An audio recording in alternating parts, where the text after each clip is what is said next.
Right. So what's your process for making music? Do you write? Are you just like a freestyler? Like what's your process? Yeah, I would say my process is trying to just quiet my mind for whether that's like like 30 seconds to 5 minutes to just just to quiet my mind and then to just vent honestly. Just Yeah. vent in a rhythmatic way, and it's just what I feel is right, but at the same time, you're the creator, so it's no right, no wrong. um so it's just literally my process. I might write a little bit or just be in just rapping just to myself for a little bit till I feel like I wrote down what's correct, but just small at a time, maybe one, two sentences, three sentences, like almost like bars. I mean, you know, like one, 2 bars, 3 bars. And then I might come back to it tomorrow or another later in the day, and then it all comes all together. So just Yeah. basically never forcing it. Sometimes it Yeah. comes faster than other days. Yeah. So where do you get your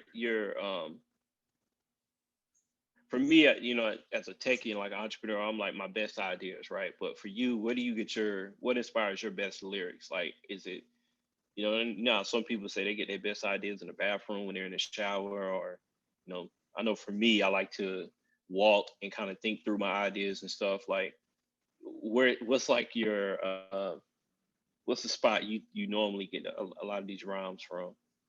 I would say honestly, if I would say outside, like just like almost I want to say like just in nature, but just outside, like just on the porch or something, or just or even like by the water. That's a very key Yeah, place, by the water. It's yeah, very therapeutic. You know how like people can just like go to Dolores Park or something, just chill outside like right, that. Just right, being like right. in an environment like that or by the water is so therapeutic. It's like your mind is quiet now on a different level.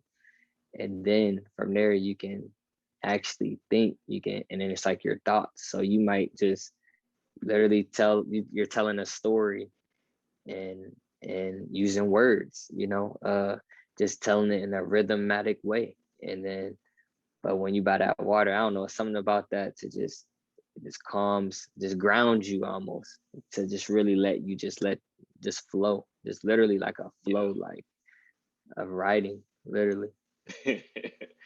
Yeah, yeah. And then when you say being by the water, I remember I had a relative that passed when I was in the Bay, and my other cousins were stressing, and my cousin, me and her was talking. She's like, "So Corey, what you doing?" She's from New York, and I'm like, "I'm walking on the beach.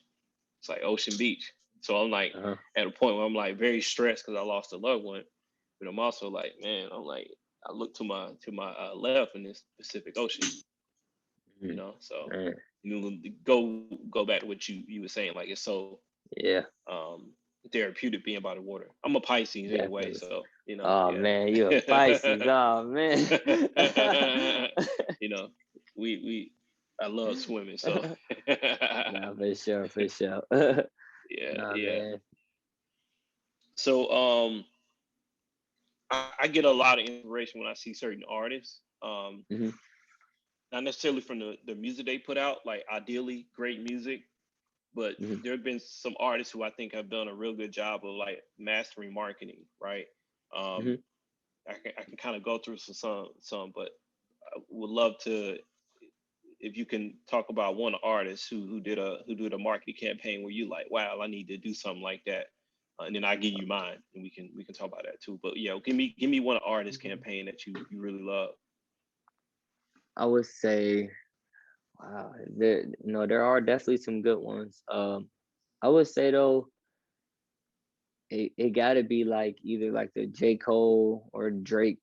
Honestly, Mm, it got to be some like one of theirs. For they're always it's a lot of people's, but I would say J.Cole's. That's my favorite rapper. So like just yeah, always how his is, and a lot of times his is random as well, but it's always just like they always have the perfect marketing. Like they do the shoes, like he goes to play basketball professionally, then they release the shoe, then they got all how they release their merch, then how they do the concert, like it's just so like, man, they on point, and then they it's just like so top notch for real. So I would say Yeah. Cole's. I like how they do that. Mm. Yeah, I would say Nipsey. Nipsey Mm. he had a bunch of little mini campaigns that he put together. Oh, There was definitely. the one where he sold his album for $1,000 Oh yeah. um per copy, right? He was more or less selling an experience, and I remember thinking like, who is Nip? Because I was actually attracted to Nipsey from his interviews, and he was very much so like tech forward, pro business, had a Hmm. chain of Malcolm X, so he was really about building up his community.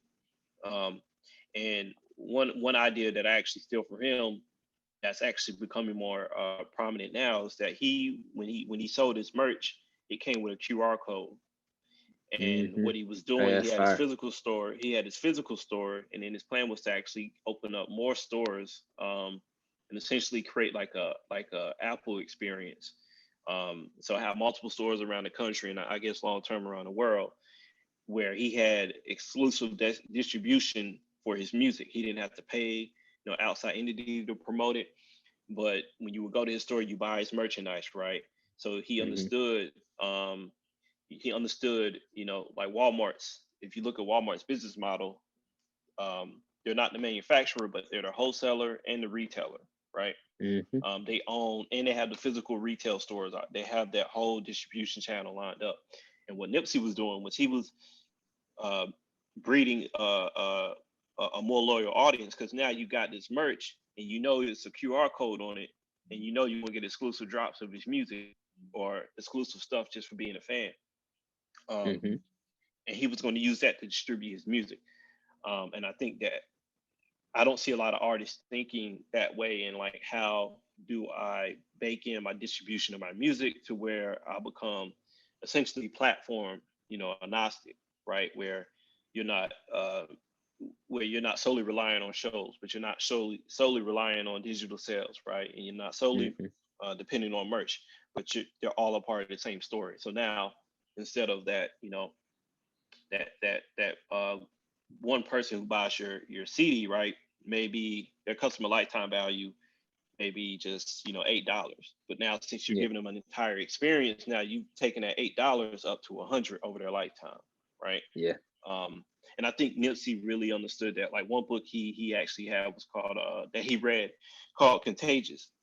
Really suggest you read it too. It's like a really good book, but about marketing and stuff. But that's like one artist where I'm like, he totally got it. And I don't think a lot of artists fully understand that. Yeah, definitely. Yeah.